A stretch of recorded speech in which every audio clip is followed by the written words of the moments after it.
Selamat malam para netizen dimanapun kita berada, salam inspirasi bagi kita semua. Ya, Yusril membeberkan soal bagaimana ya pemilihan Kapolri di tim reformasi Polri. Ternyata sama begitu kan ya. Pemilihan Kapolri tetap berada di bawah naungan Presiden, lalu kemudian diajukan ke DPR. Tetap polanya seperti itu. Pembahasan inilah yang kemudian seperti tim reformasi Polri begitu kan ya sudah bertemu dengan Presiden Prabowo Subianto ya apakah ada tindak lanjut akan membahas ya soal pergantian Kapolri sekarang. Karena kita lihat saja Kapolri sekarang ini Pak Listio Sigit sudah menjabat sudah lama begitu kan ya tidak kunjung pensiun dan sebagainya. Masyarakat justru mempertanyakan itu. Makanya Prabowo ya putuskan pengangkatan Kapolri tetap lewat persetujuan DPR, tetap lewat di bawah naungan Presiden, begitu kan ya. Dan itu saya kira tidak ada perubahan sama sekali, walaupun ada perbedaan-perbedaan. Nah, pertanyaan dari publik hari ini, kenapa seorang Presiden Prabowo Subianto kalau sudah bertemu dengan tim reformasi Polri dan sebagainya, sudah ada buku-buku yang disepakati begitu kan soal pengangkatan Kapolri dan sebagainya, dan bahkan wewenang di bawah naungan Presiden, maka saya kira segera ungkapkan dong ya kepada publik apakah ada pergantian ya soal Kapolri ini begitu kan. Masalah teknis seperti ini kan saya kira masyarakat Indonesia sudah paham itu begitu. Nah, kita tahu lah bahwa Presiden Prabowo Subianto hari ini ya nampaknya masih sayang kepada Kapolri begitu sehingga pergantian itu mungkin begitu saya memprediksi pergantian itu mungkin akan sebentar lagi begitu saya memprediksi saja begitu kan ya. Jadi ini saya kira ini langkah Presiden begitu kan untuk apa namanya untuk melihat ya ke depan Kapolri ini apakah mau diganti atau tidak begitu kan ya.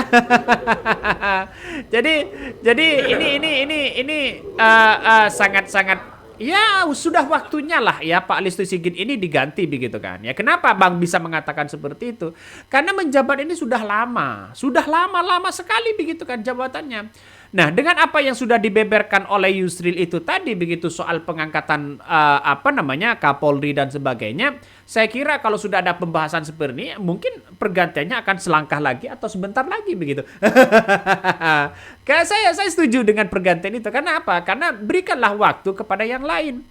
Ya, anak buahnya kan mungkin yang lebih semangat atau lebih prestasinya tidak hanya Pak Listio Sigit saja begitu, berilah kesempatan kepada bawahannya begitu. Coba kita tonton apa yang disampaikan oleh Yusril seperti ini.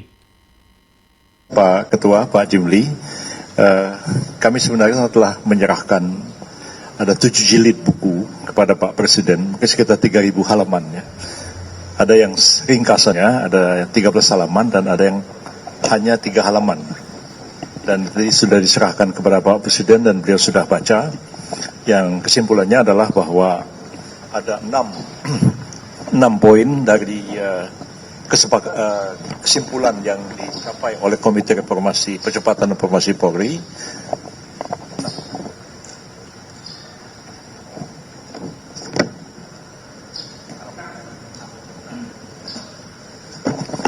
Jadi ada 6. Apakah perlu dibacakan atau bagaimana supaya wartawan bisa memahami? Dibacakan ya? Dibagi. Bisa dibagi, Pak? Kapan mau dibaginya? Nanti akan dibagi ya. Baik. Jadi intinya memang tadi sudah sampaikan oleh Pak Ketua, Pak Jimli, bahwa kita sudah melaporkan hasil kerja dari Komite Percepatan Reformasi Polri kepada Pak Presiden, dan Pak Presiden menerima baik laporan hasil kerja dari komite, dan seluruh yang disampaikan itu telah disepakati oleh Bapak Presiden terhadap hal yang alternatif tadi, apakah pengangkatan Kapolri itu langsung diangkat oleh Presiden, ataukah Presiden mengajukan 1 atau 2 atau lebih nama kepada DPR, dan DPR diminta persetujuan lalu Presiden mengangkatnya. Ada 2 pendapat dan Pak Presiden sudah memilih bahwa beliau tetap akan mengikuti apa yang berlaku sekarang, yaitu beliau akan mengajukan calon Kapolri itu kepada DPR untuk mendapatkan persetujuan, baru kemudian beliau akan mengangkat calon yang diajukan itu sebagai Kapolri. Hal lain juga yang penting adalah bahwa mengenai kedudukan Polri tetap seperti sekarang, ya. Polri langsung berada di bawah Presiden dan tidak dibentuk Kementerian Keamanan atau Kementerian Kepolisian atau meletakkan kepolisian di bawah kementerian yang ada sekarang. Tapi Polri tetap langsung berada di bawah Presiden. Yang ketiga, yang poin penting adalah keberadaan Kompolnas yang kewenangannya diperluas, ya. Dan keputusan-keputusan Kompolnas itu mengikat sehingga harus dilaksanakan oleh Kapolri.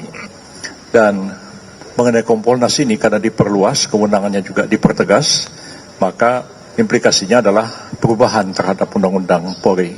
Dan itu tadi sudah disampaikan juga tugas Pak Menkum, Pak Supratman, tugas kami semualah untuk mendraft itu dan nanti akan disampaikan kepada DPR sebagai amandemen Undang-Undang Kepolisian yang ada sekarang, beberapa pasal khususnya terkait dengan Kompolnas, juga penempatan polisi di luar tugas-tugas kepolisian. Itu yang nanti akan ditegaskan dalam undang-undang. Nah, itulah yang kemudian disampaikan oleh Profesor Yusril begitu kan ya, soal pemilihan Kapolri. Tapi kita lihat saja bahwa masyarakat hari ini lagi menunggu sebenarnya terhadap pergantian Kapolri, karena sudah lama sebenarnya Pak Kapolri ini begitu kan ya, menjabat Kapolri begitu kan.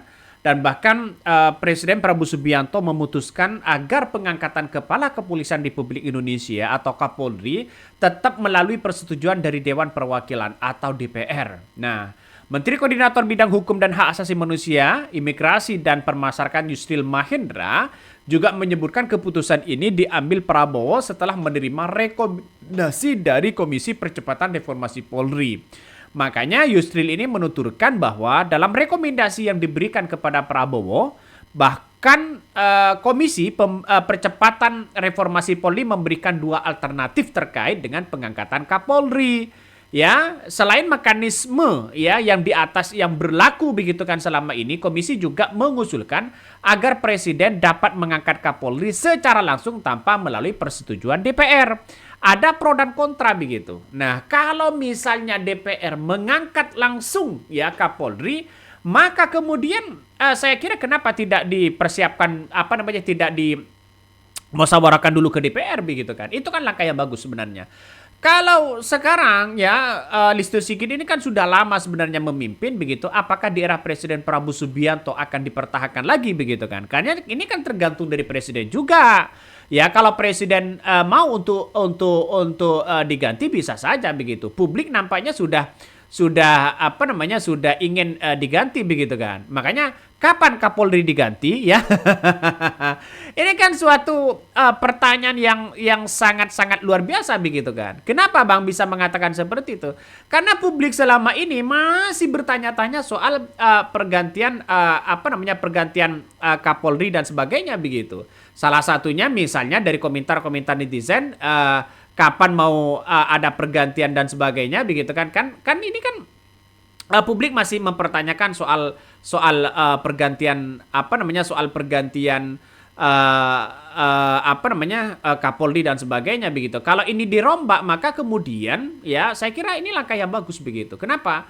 Karena Pak Kapolri selama ini kan sudah dipakai di era Jokowi, dipakai oleh era Prabowo begitu kan ya. Seharusnya kan sudah waktunya diganti dan sebagainya. Komentar-komentar netizen justru mempertanyakan itu begitu. Kapan Kapolri ya diganti ya? Bayar tim mahal-mahal ya. Nggak ada yang direformasi. Polri di bawah Presiden sejalan dengan semangat reformasi Polri, ya silakan begitu. Bagus. Polri berada di bawah Presiden biar netral dari kepentingan politik ya. Polri terus menjaga kepercayaan rakyat. Tapi kan pada akhirnya kan Kapolri harus tunduk kepada Presiden begitu.